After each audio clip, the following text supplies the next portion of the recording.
Welcome to episode 25 of Lucretius Today. I'm your host Cassius, and together with my panelists from the EpicureanFriends.com forum, we'll walk you through the 6 books of Lucretius's poem and discuss how Epicurean philosophy can apply to you today. Be aware that none of us are professional philosophers, and everyone here is a self-taught Epicurean. We encourage you to study Epicurus for yourself, and we suggest the best place to start is the book Epicurus and His Philosophy by Canadian professor Norman DeWitt. Before we start, here are our 3 ground rules. First, our aim is to bring you an accurate presentation of classical Epicurean philosophy as the ancient Epicureans understood it, which may or may not be the same as what you hear about Epicurus at other places today. Second, we aren't talking about Lucretius with the goal of promoting any modern political perspective. Epicurus must be understood on his own, and not in terms of competitive schools which may seem similar to Epicurus but are fundamentally different and incompatible, such as Stoicism, Humanism, Buddhism, Taoism, Atheism, or Marxism. Third, the essential base of Epicurean philosophy is a fundamental view of the nature of the universe. When you read the words of Lucretius, you'll find that Epicurus did not teach the pursuit of virtue or luxury or simple living as ends in themselves, but rather he taught the pursuit of pleasure. From this perspective, it is feeling which is the guide of life, and not supernatural gods, idealism, or virtue ethics.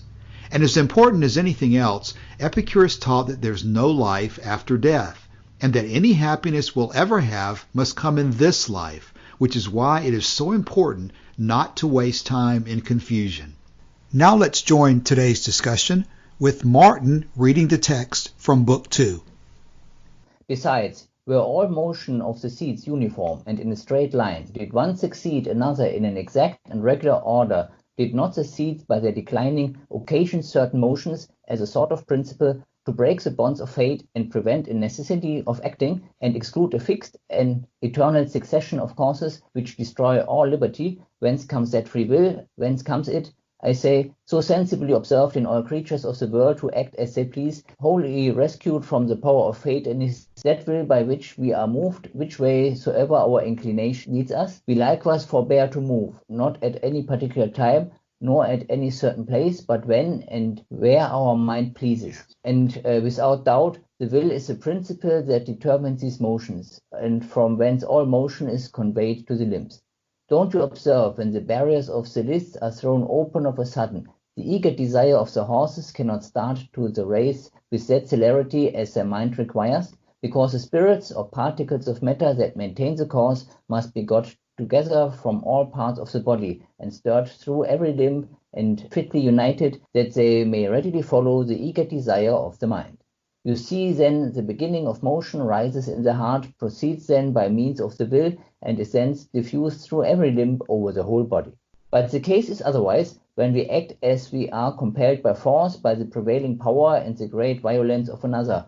For then we feel plainly that the whole weight of our body moves, and is urged on against our consent, till our will restrains the motion through all our limbs.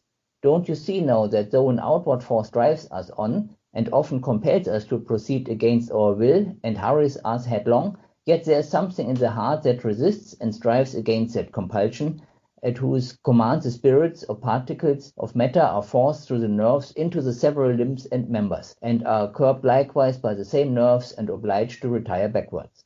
Wherefore you must needs confess there is something else besides stroke and weight, which is the cause of those motions from whence this innate power of our will proceed. We see nothing can arise from nothing, for weight, which is natural to bodies, hinders us to conclude that all things are moved by stroke or outward force, and lest the mind should seem to act by some necessary impulse within itself. This is by motion that proceeds from weight, and overpowered, be compelled as it were to bear and suffer. This is occasioned by ever so little a declination of the seeds, which however is done at no certain or determinate time or place. Nor was the mass of matter ever more close or more loose, nor did the number of seeds ever increase or diminish, and therefore the same course in which the seeds move now, the same motion they had for the time past, and they will be carried on hereafter in the very same manner. and the things that have been hitherto produced shall be formed again in the same way. They shall come into being, grow, and arrive at perfection, as far as the laws of their respective natures will admit. For this universe of things no force can change, neither is there any place into which the least particle of matter may fly off from the whole mass, nor is there a place from whence any new seeds may break in upon this all, and so change the nature of things and disorder their motion. There is nothing wonderful in this, that when all the principles of things are in continual motion, the whole should at the same time seem to be at perfect rest, though every particular body has a sort of motion peculiar to itself. For the nature of first seeds is so subtle that they lie far beyond the reach of our sense, and therefore, since you cannot perceive them by the eye, their motions are much less to be discerned, especially as we observe many things are discovered to us by our sight whose motions we cannot perceive, by being placed at a remote distance from us. For often the woolly flock upon a hill wander about and crop the tender grass, wherever the sweet herbs crowned with pearly dew invite. The lambs, their bellies full, wantonly play and try their tender horns. All this to us standing far off appears confused, and like a steady white spread over the green. And this a mighty army fills the plain, and moves about, and acts a real fight. The horse scour over the field, and wheel at once, and in the centre charge, and shakes the ground with mighty force. The blaze of arms darts up to heaven. All the earth around glitters with brazen shields, and groans beneath the feet of men engaged. The neighbouring hills, struck with the noise, rebound it to the skies. Yet place yourself upon a mountain top to view this wild confusion, and you'd think it was a fixed and steady light that filled the plain.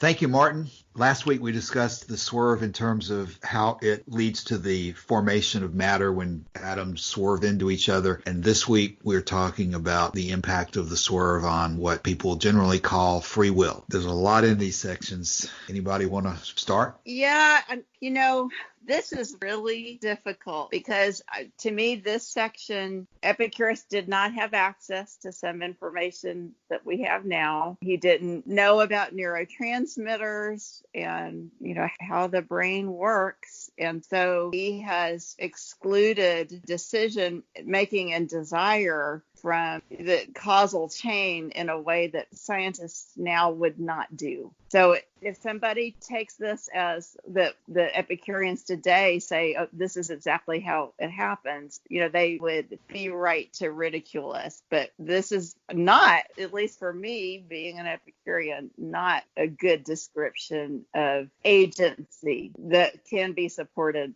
by physics. So if you're listening to this and you're a scientist, don't let this dissuade you, because it doesn't bother me to have a more modern understanding of agency along with our knowledge about indeterminates. I don't think there's really a conflict here, but it looks like it if you read this literally. Elaine, before we go too far further, maybe we should back up for just a second and keep in context what we know from the letter to Menicius, Epicurus's direct statement on agency, because I have that in front of me, and maybe it would help to read that because he's talking about several different things. I see, I'm reading, I think, from the Bailey edition. He's talking about the wise man understands that the limit of good things is easy to fulfill and easy to attain, whereas the course of ills is either short in time or slight in pain. He laughs at destiny, whom some have introduced as the mistress of all things. So destiny, in the common way of discussing it, is one of the things that Epicurus was addressing. And then the next sentence says, he thinks that with us lies the chief power in determining events, some of which happen by necessity and some by chance, and some are within our control. For while necessity cannot be called to account, he sees that chance is inconstant. But that which is in our control is subject to no master, and to it are naturally attached praise and blame. The reason I wanted to read that is that Epicurus' ultimate position is clearly some things do happen by necessity. And so there are so many different controversies involved in determinism and free will. I'm saying all that, in my mind, to agree with what you're saying, Elaine, that Epicurus is not taking a radical free will position as some people might define it. Epicurean philosophy has a lot of necessity within it, as well as parts that are not necessity. And in fact, I remember in the letter to Herodotus, there's a discussion of how from the formation of the universe, many things have occurred by necessity because of the initial motions of the atoms and so forth. Now, I don't know if that addresses exactly what you were talking about, Elaine, but I agree with you that somebody listening to this podcast or reading this or just thinking about Epicurus' position on free will or agency, if they're really into the different theories of determinism, they've got to be careful to unpack it all and not be too quick to categorize exactly where he's going. So, and not even different theories of determinism, but just neuroscience. Okay. Yes, you being the doctor are definitely going to want to talk about that. Yeah. So, I mean, anybody who has looked at modern neuroscience knows that desire to do something is mediated by molecules, which are composed ultimately of what he calls the seeds. So the modern concept of free will is different from agency. And it is all tied in with like Christian supernaturalism and other types of, ghost in the machine kind of thing, that there's some other kind of stuff, self stuff, soul stuff, whatever you want to call it, that's directing these molecules to do what they do. But we don't believe that there's a soul stuff or self stuff, mind stuff that is non-material. So all of these actions have to take place through interactions of matter and energy. So there's nothing besides that that's telling these particles what to do. And obviously desire happens, it comes about through actions of matter. So it's not separate from the causal chain. That would be absolutely ridiculous to anybody who studied neuroscience. And that would cause them to laugh at us and possibly discard the philosophy, which I don't want them to do. So I think the letter to Menocius is more along the lines of what we would support than what Lucretius has just said. But I wouldn't let that make us a biologist, a neuroscientist, of anybody who knows about those things say, this is a dumb feat. I wouldn't go there, because there is the experience of agency, and there's also, as we've already discussed, the future is indeterminate. So I just think it's quibbly to get caught up in whether this is a literal description of how things are. He makes out as if somehow our desire is a separate thing that's not mediated by matter, and it's not. Yeah, there's a lot to unpack here. In my own mind, I'm continuing to agree with you, Elaine, by what I'm about to say. I realize as I'm looking at the letter here from Epicurus that I sort of stopped in the middle of reading the important part, because after the part that I read, the next thing says, "For indeed it were better to follow the myths about the gods than to become a slave to the destiny of the natural philosophers. For the former suggests a hope of placating the gods by worship, whereas the latter involves a necessity which knows no placation."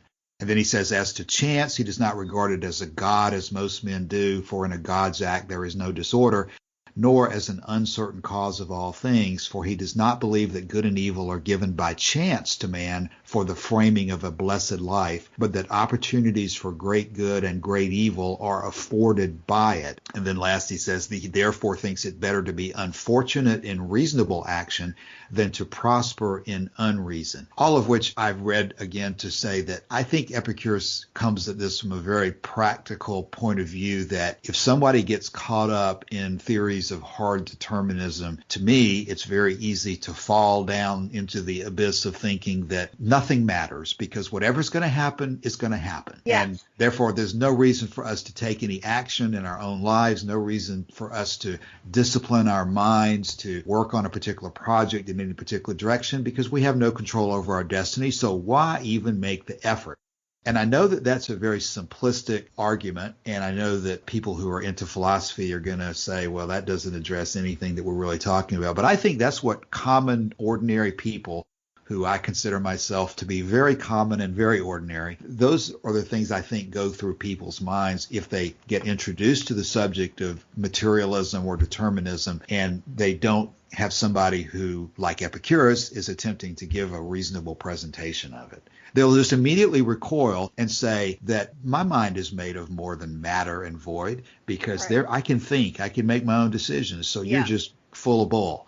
And that's not where Epicurus is going with all this. He is attempting, in my experience, he is addressing the greater danger, which is not that you think you have, there are certainly people who think they could jump off a cliff and fly, and they're crazy and they're going to get killed because of it. But the greater danger, I don't run into too many people who try to jump off their cliffs or their houses. What I do run into, though, are people who think that everything is out of their control and everything is a subject of fate, that God has ordained that they're going to be miserable for the whole rest of their lives. And that, to me, is the bigger problem and more common issue that has to be addressed.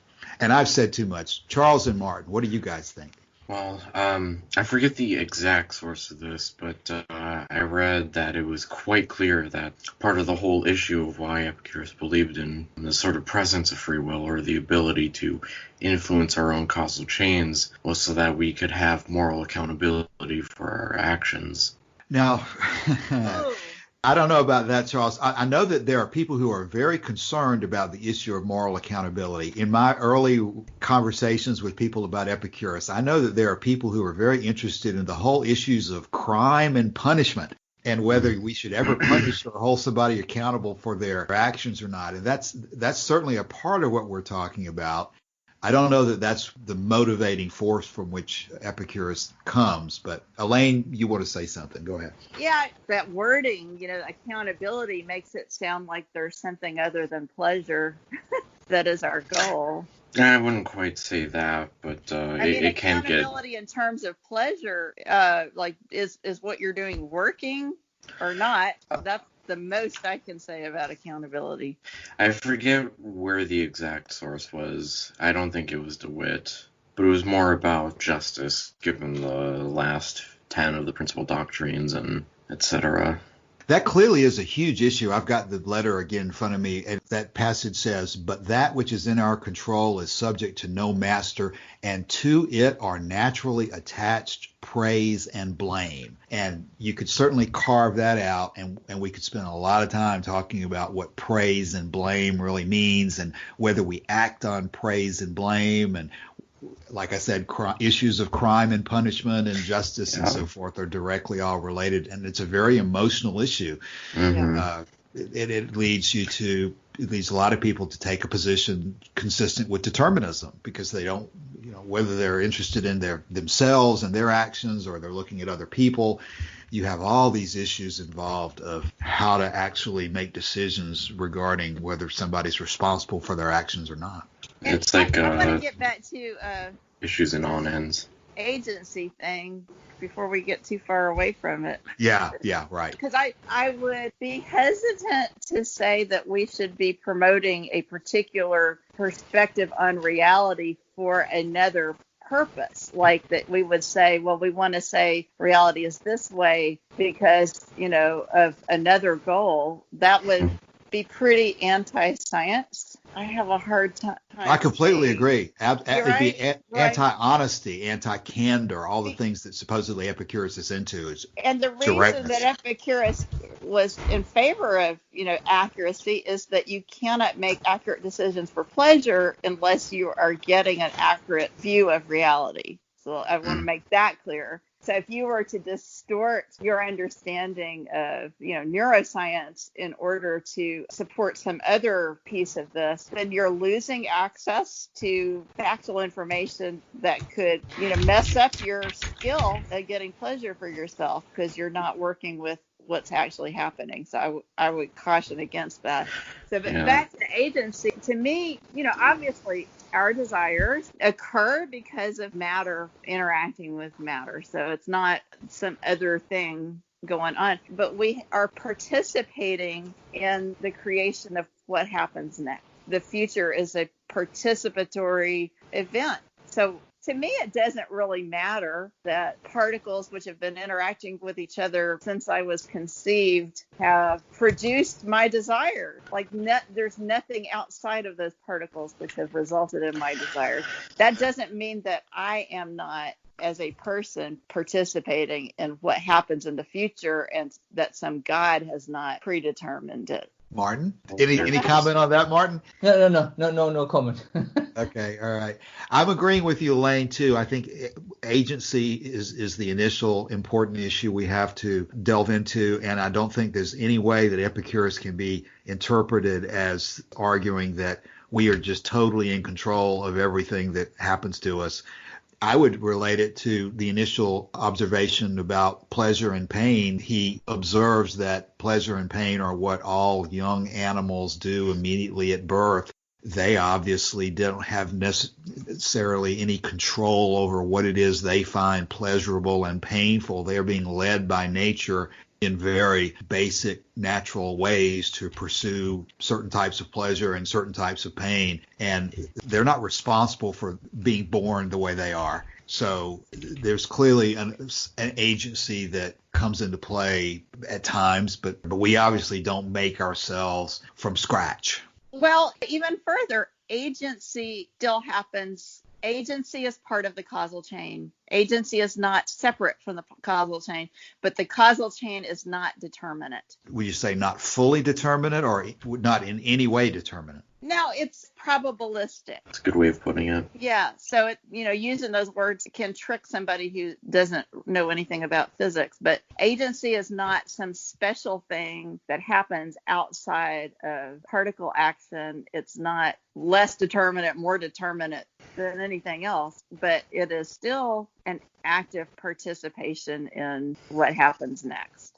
Before we go, we're almost halfway probably into today's podcast. Maybe we should look at specific sections of the text that we're looking at today. Yeah. Starting with what we have sort of set out as the first paragraph from the beginning of what Martin read to him making the example of how motion rises in the heart, proceeds by means of the will, and is diffused through every limb of the body.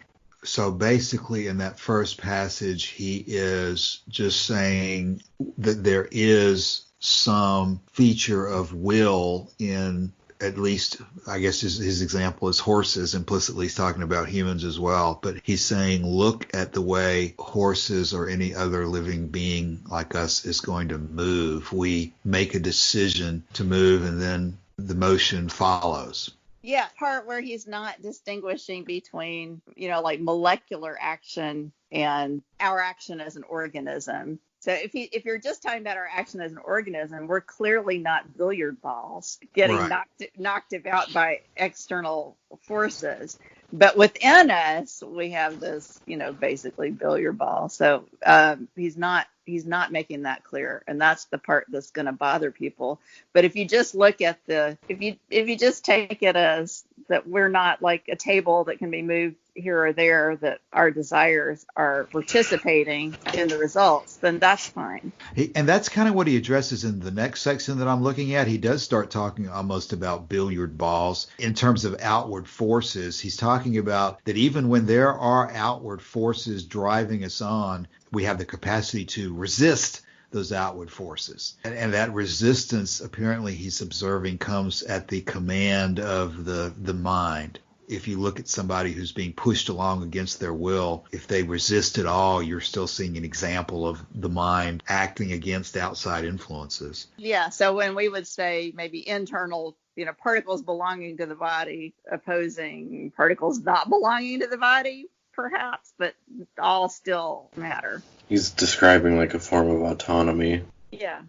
I see he includes in one of these sections, we see nothing can arise from nothing, for weight which is natural to bodies hinders us to conclude that all things are moved by stroke or outward force. Then he ends by saying this is occasioned by ever so little a declination of the seeds, which, however, is done at no certain or determinate time or place. Again, he's not really explaining how the mechanism works. And in fact, I want to repeat in today's episode as well that I think a good article to read for somebody who is wanting to read more into the subject would be David Sedley's Epicurus' Refutation of Determinism. And the reason that came to mind there is because I remember the sort of quip that David Sedley made is that by citing the Swerve of the atoms, he says that might explain why somebody is quirky, but it doesn't necessarily mean why they have free will.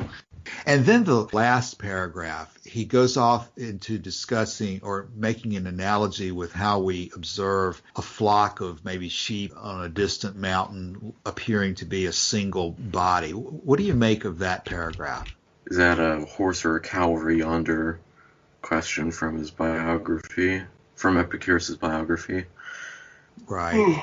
But it can't really tie in those two subjects like that. It was a bit unclear, so maybe the translations will help. I think what he is just saying is that when he's talking about things that are subvisual, things that we can't see, produce an effect that doesn't show us the particular action. So he's giving an example of things that from far away don't show us what the elements are that are producing the effect to us from a distance. Right. I was looking to see if we could tell anything about where he's going. It's almost like he's about to change the subject by talking about the flock at a distance. It's kind of one of those little poetic interludes. It's connected, but it's a chance to, to focus on the poetry, I guess. It feels like there's more to it. I haven't read past this section in the Daniel Brown version, but yeah, I was looking at what comes next, and I believe he's going to he just turns the discussion to the shape and the forms. He dramatically switches after that. So maybe that's exactly what Elaine said. It's a poetic interlude, and he's about to just dramatically switch the subject and talking about the nature of the atoms and their figures and so forth is what I'm seeing here. So. Yeah, I mean, he's made this point before about the fundamental, the seeds action that we can't see it. So it's not really a new point. He's just making it again more poetically. Yeah. Right. It was an unusual section today. I mean, we could okay. At risk of, I could cut this out if it doesn't work. But here's an example. Charles is obviously sleepy this morning. Charles didn't get much sleep last night. Sleep is a natural requirement of humans. It's not like Charles had the agency or the free will to just ignore the fact that he needed sleep last night. If you don't get sleep, you get sleepy. And is that something to praise or blame Charles for, that he has a tendency to get sleepy at times? No. It's part of human. It was through sheer free will. I decided to not sleep when it was already 3 a.m. So I would say as Epicureans, discuss with him whether he'd taken actions that were for his pleasure, whether he was a wise man, and if he got his pleasure that he wanted from actions that he could have agency over, then those decisions were wise. It's not a praise or blame. It's this is working, this is not working kind of thing. I was watching my favorite opera. Maybe it was worth it. Artaxerxes. I have no clue what Artaxerxes is, so I can't continue that line of thought there. But one point I do want to make before going further is that I think humor and understanding of the enjoyment of types of discussion and so forth is a requirement of being an Epicurean. I can't imagine an Epicurean who was not appreciative of humor and of good nature and things like that. So I appreciate Charles taking my comments in that way there. Yeah. In fact, there's a comment in, I believe, Cicero's On Ends about somebody saying something with a smile and so forth. So, as well as just I took that more along the lines of Lucian's wit and sarcasm. Yes. Or Democritus, isn't he known as the laughing philosopher? Yeah, he is. And not laughing necessarily in a sarcastic sense. Boy, every time you read an article about what Epicurean pleasure means, you start reading these things about, well, is pleasure if everything's pleasure or pain, that means that he took the position that you can just be basically sitting there contemplating your navel, and as long as you're not in pain, you're having pleasure. And some people will say, well, that just shows what a sunny disposition Epicurus had, because he could find pleasure in anything, which I don't think is necessarily the right way to look at it. But to some extent, it's true. If almost anything that you're doing, if you're feeling something as a result of your existence and it's not painful, then it's going to be pleasurable. That's a far divergent tangent. Yeah. Where we ought to be right now, probably. Because I just hesitate to wrestle. I think this is consistent with what Elaine said, too. I hesitate to wrestle with all the details of determinism and the arguments that people get caught up in, because that is a very emotional topic. And you can certainly just dive into that hole and never come out of it again. Which takes me back to Martin. Yes, I'm here. I'm listening. I think he's tired like I am. Well, no, I'm actually quite okay. Yeah, it's an interesting subject that kind of goes off. Maybe it's like the issue of knowledge and dogmatism and so forth. It can seem to be something that ought to be put off to the side, and probably can be put off to the side, maybe except for those people who are currently trapped or currently in a rut of being concerned about something like this. Like I said earlier, I kind of associated in my mind with a sort of a form of nihilism where you just become despairing and you're just really off in an unproductive area when you get too caught up into thinking that there's nothing you can do with your life. Seems to be a growing trend. To feel despair, Charles? I would just say nihilism and to a lesser extent absurdism as well. It would be unrealistic not to comment that we are in very strange times right now in June of 2020 with all sorts of cross currents in society going on with us. And it could probably be very tempting to get into a deterministic mindset where you feel like events are just totally out of your control. Of course, those who are into religion will go into the refuge of thinking that, well, God's in control, and all of the different theology involved in deterministic viewpoints of fate. We haven't really used the terms fate and destiny or providence today much, but that's a large part, I think, of what the practical effect of all this is. And I mean, those words imply not just like physics hard determinism, but actually some kind of entity who's made up a narrative about your life and play out the narrative. It's very different from necessity. All right. With Epicurus saying that you're better off being in religion than you are in hard necessity. I guess that means that he had people in his sphere or that were prominent at his time who were in fact arguing a very hard necessity viewpoint of life. I think he calls them the physical philosophers or something like that. Physicists? The physicists, maybe. Doesn't he have a book, or no, it doesn't? It's either him or Retratus that has a book against them. Yes, we've discussed that once or twice, that there's against the physicists.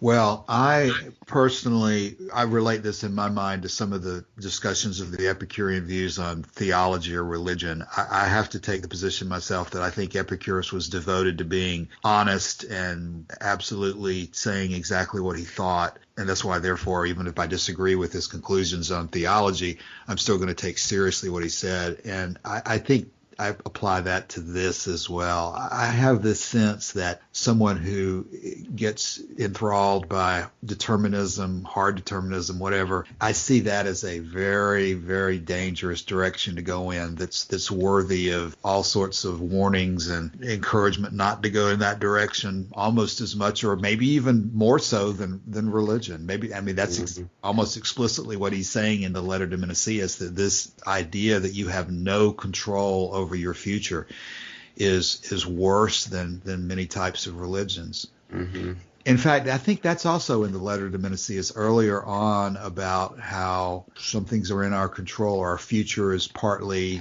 Charles, you know what I'm talking about. He's saying that, here's a quote, "We must then bear in mind that the future is neither ours nor yet wholly not ours, so that we may not altogether expect it as sure to come, nor abandon hope of it as if it will certainly not come." I think Elaine was talking about that earlier in the discussion here today.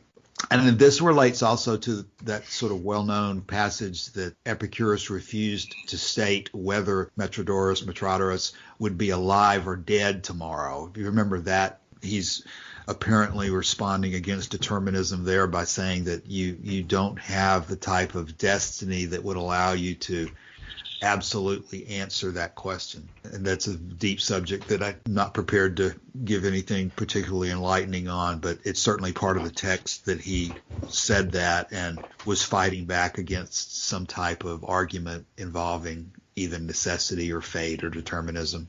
But it goes beyond that, because it's also something about logic. He saw this also as something like a refutation of the plain Aristotelian logic. Yes, I agree, Martin. Yes. I don't know whether this is at all correct, but what comes to my mind there is that it's almost like he's saying you cannot use words to create a prediction or a necessity that of the future yourself. You're not God, or that's probably a poor analogy, but just by framing a logical construct, you're not in reality creating something that causes an effect in reality. Maybe that's the direction. I don't know what the different logical aspects of that argument are, but yes, that's, I think, directly related to what we're talking about.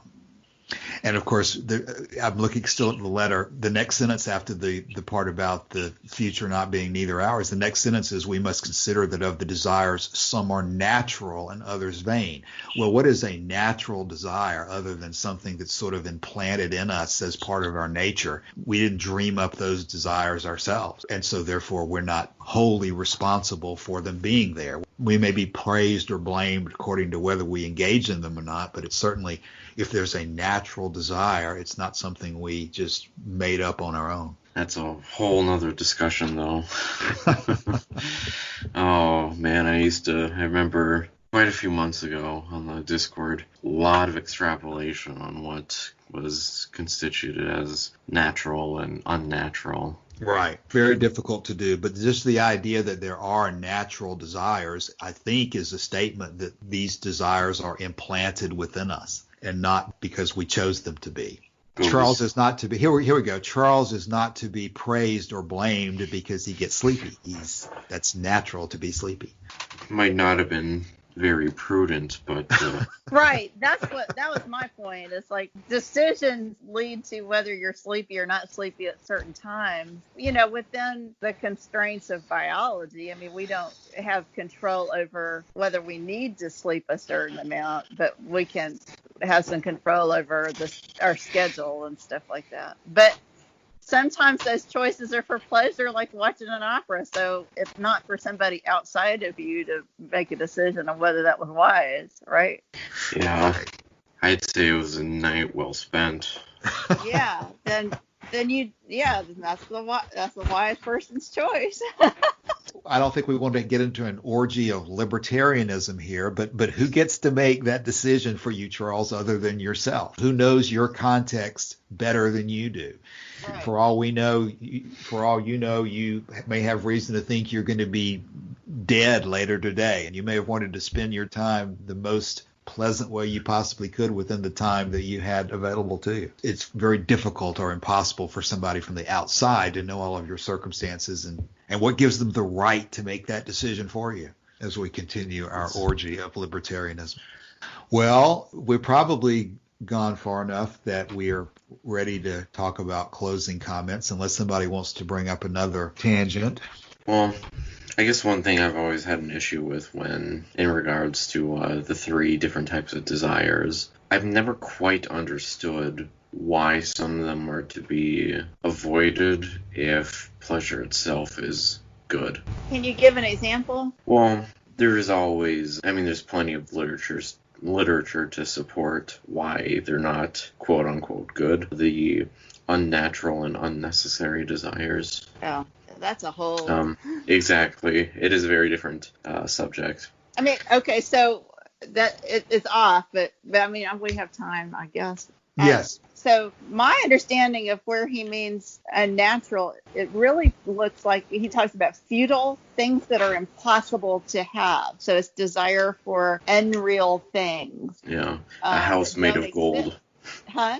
Like a house made of gold. Well, you could have a house made of gold, but it's a desire for things that are not actually real, like limitless power, abstractions that don't have a material basis where you can never satisfy yourself because those things don't exist. So if it makes no sense to get just mired in desires like that because you can never achieve them, and therefore you will never, you set yourself up to never have satiety, to never have your pleasure of attaining those things. Today we've gotten caught in a different meaning of the word natural and unnatural, and people are using those passages to mean man-made and not man-made. That is not what he meant. He meant, actually existing or, not a thing. And then necessary for happiness, we have talked about that before in this podcast. If you don't need it for happiness, then there's no reason for pleasure, there's no reason to pursue it. Whereas no matter what it is, if it's a real existing thing and you can't have pleasure without it, then you'd better pursue it, or you're screwing up. So it doesn't mean that there's a preset particular thing to desire that will always bring a given individual pleasure or not pleasure. I can agree with that. Because you also have to remember the major context is that pleasure is pleasure. Pleasure is desirable. Yeah. This is not a category necessarily here that we're talking about. The natural and unnatural and necessary and unnecessary does not override the initial premise that if a thing is pleasurable, it is pleasurable. And so to me, at least, the natural, unnatural, necessary, unnecessary analysis is your thumbnail rule that generally applies in estimating into the future what's going to happen as a result of your actions. But that doesn't overturn the original point that pleasure is pleasure. And no matter how despicable you might be in the way you're achieving pleasure, it's still pleasurable. It's just that your actions are going to have consequences that have to be considered. Mm-hmm. Again, I always go back to the own ends version of the natural and unnatural discussion because that's where Cicero or Torquatus says that the principle of the organization is that those things which are unnatural and unnecessary are harder to achieve. And we got on that discussion because... Oh, I brought it up as a footnote. Yeah, but you had a reason for... something triggered that. Can you think? Yeah. To relate it to our discussion today as we begin to close. Well, maybe it's just the issue of again, natural and unnatural and necessary and unnecessary. To some extent, those are issues that are not originally within our control either. Yeah, because there's free will involved in choosing them. Yes. The praise or blame may come in terms of how successful we are in achieving them. But again, if you talk about praise and blame, that's principle doctrine number 10. No matter how despicable we might think the person is who engages in a course of conduct, if he ends up being successful in achieving the pleasure he's after, we really have no reason to criticize him. It's one of my favorites. All right, let's go ahead and talk about closing comments for today. Yeah, let me start then. So we again have a case where what Lucretius describes here is used with a model which is wrong, factually wrong. But what he wants to show with it, that is really a truth of the philosophy. It's certainly a truth of human experience. That would almost start me back on the tangent of discussing what's real and unreal and the whole issue of the canon of truth and things like that. Our experience, the things that are real to us are the reality we live in, and that's what we have to deal with. And at least the appearance of agency over certain things appears to be a reality to us. I will say the experience of agency is real, and because subjective experience is the way that we interact with reality, it's entirely valid, and the future is not determinate, and we are participating in what happens next. Charles? I got nothing. Okay, well, we'll let the audience today assign praise or blame for our choices today in discussing what we had to say. I think it's good for us not to get overly bogged down into this particular discussion. We'll move on next week, just as Lucretius does, to another aspect of how the atoms operate, because we have so many more practical issues of life and death and existence after death and so forth that we're going to be dealing with as part of book 2 here. I think that's where we're going next, or soon anyway. So is there progress in book 2? Aren't we towards the early middle? We have not reached the halfway point yet. Okay. We have a long way to go, but we'll get there. Well, okay. Anybody have anything else for today? Otherwise, we will come back next week. Hearing nothing. Oh no, Robert's rules? No. Robert's Rules of Order are one of the most disgusting things. They are intended to do nothing other than suppress people or suppress thought. And most infuriating times in my life have been listening to people talk about Robert's Rules of Order. Oh my gosh, Cassius, I'm so glad to hear somebody else say that. I suppose That's my exact thought. It is certainly necessary to have a procedure, and I'm sure that it has the best of intentions, but oh my gosh, the way they are exercised generally in a way that's just as infuriating as anything in life, it seems like. Man, when I was a page in the House, I had to attend a few committees, and one of them, the GOP was talking about teacher relicensure. Man, I was more tired then than I am now. And we had to go through a mock committee and the Rules of Order. Man. If you want an example of how infuriating and how anti-life it can be to pursue rules for the sake of rules, Robert's Rules of Order might be near the top of my list of something that just shows you that anybody who is such a stickler for rules that they are never going to deviate from the rules without any reference to really the purpose of the rules or what you're trying to accomplish. Oh my gosh. Yes. We might have to adopt that in terms of Epicurean philosophy as one of the modern examples of how to illustrate how ruleism or idealism, for the sake of idealism, is just absolutely something that you cannot live with. Amen. Okay. That's probably a good place to stop. So we will talk next week again. So I'll say goodbye. All right. Bye-bye. Thanks, bye. Okay, bye.